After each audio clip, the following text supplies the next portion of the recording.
আপনি দেখবেন 2 দিন 3 দিন আগ থেকে ওরা কন্টিনিউয়াসলি ওরা টাকা পয়সা নিয়ে কথাবার্তা বলা শুরু করেছে, যে বাংলাদেশ যদি না খেলে বাংলাদেশ অনেক বড় ধরনের বিপদের মধ্যে পড়বে, এত এত টাকা লস করবে, বাংলাদেশে সেই সামর্থ্য আছে কিনা, এটা আছে কিনা, সেটা আছে কিনা। এটা কিন্তু একটা মেজর প্রপাগান্ডা ছিল ভারতীয়।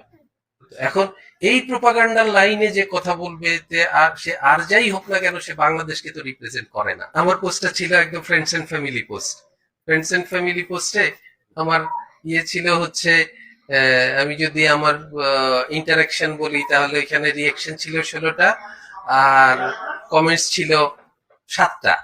তো এটা তো কোনো ভাইরাল হওয়ার কোনো লক্ষণ না।